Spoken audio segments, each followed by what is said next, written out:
Our world is a breathtaking tapestry of wonders, a vibrant mosaic of cultures and landscapes that beckon us to explore. But beyond the sun-drenched beaches and tranquil valleys, there lies a shadow world, places where nature's fury and human conflict have carved out territories of extreme peril.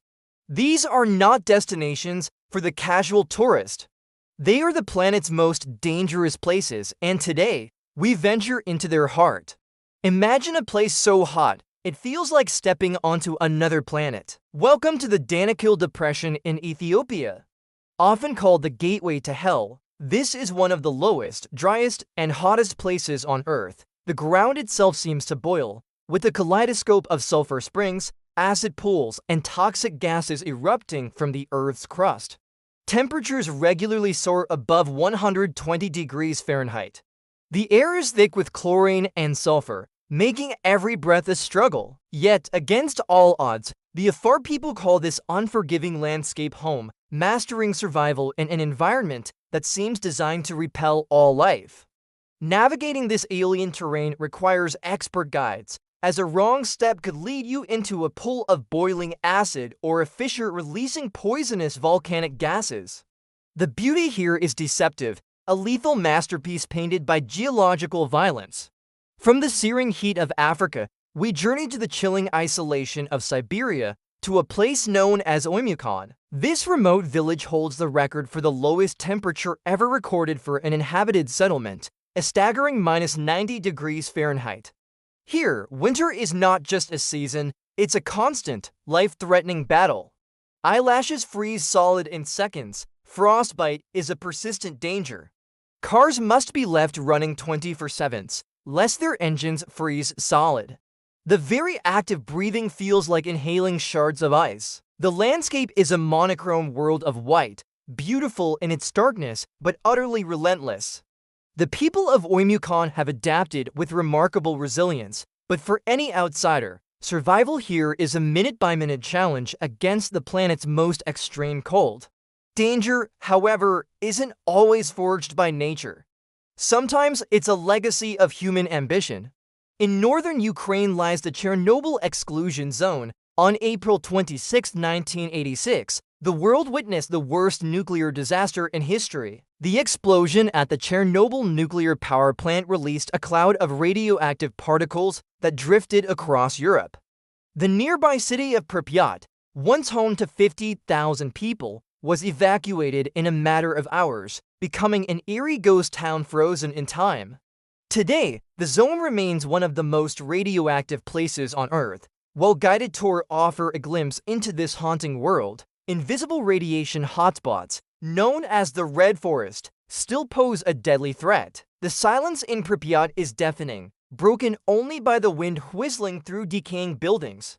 It's a powerful, somber reminder of the catastrophic potential of our own technology.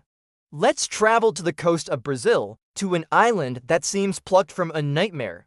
Ilha da Queimada Grande, better known as Snake Island, is a place so dangerous the Brazilian government has forbidden anyone from landing there. Why? The island is infested with an estimated 1 to 5 golden lancehead vipers per square meter. This is one of the most venomous snakes in the world. Their venom is so potent it can melt human flesh, causing kidney failure, brain hemorrhage, and death in under an hour. Legends say a lighthouse keeper and his family met a grisly end here, their home overrun by the slithering inhabitants. The island is a unique and terrifying ecosystem, a living laboratory for scientists studying venom, but for everyone else it remains a lethal, forbidden paradise. Some dangers are not on land, but hidden beneath the waves. The Blue Hole in Dahab, Egypt, is a world-renowned dive site, a stunning submarine sinkhole that plunges over 300 feet deep. Its beauty is magnetic, drawing divers from all over the globe. But this beauty hides a deadly secret, an underwater archway, located at a depth of about 180 feet, tempts experienced divers to pass through it to the open sea. But this is far below the limits of recreational diving. At this depth, nitrogen narcosis can set in, impairing judgment and causing disorientation. Divers can become confused, miss the archway, and sink deeper into the abyss. their air supply dwindling. The site is often grimly referred to as the Diver's Cemetery, a testament to the dozens who have underestimated its lethal allure. From the depths of the sea to the highest peak on Earth, Mount Everest.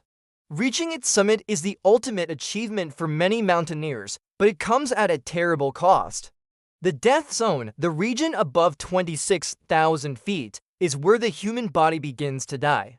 The air is so thin that it's insufficient to sustain life. Climbers face hurricane-force winds, unpredictable avalanches, and temperatures that can plummet without warning. Every step is a monumental effort.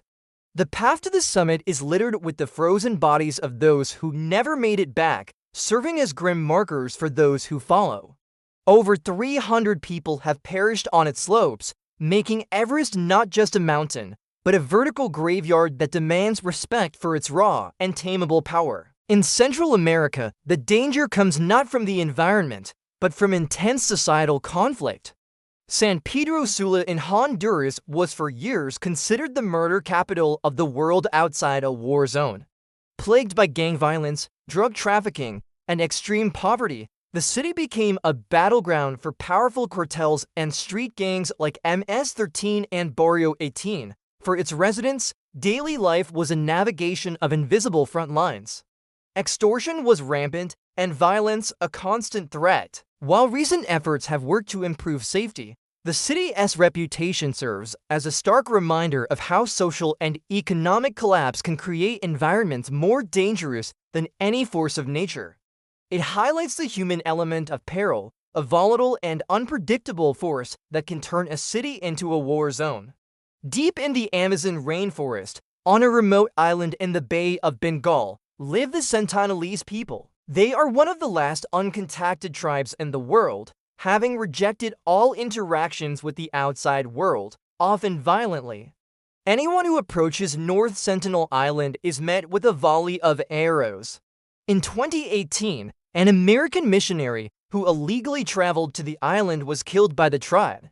They have lived in isolation for an estimated 60,000 years, and this isolation is their shield. They have no immunity to modern diseases like the flu or measles, meaning contact could be a death sentence for their entire population. Their fierce defense of their home is a desperate act of self-preservation, making North Sentinel one of the most inaccessible and dangerous places to visit, both for the visitor and for the visited. These places, from the scorching deserts to the frozen wastes, from irradiated cities to viper-infested islands, push the very limits of survival. They are nature's untamed frontiers and humanity's darkest legacies. They remind us that our planet is full of forces far greater than ourselves, forces that command our caution, our awe, and our profound respect.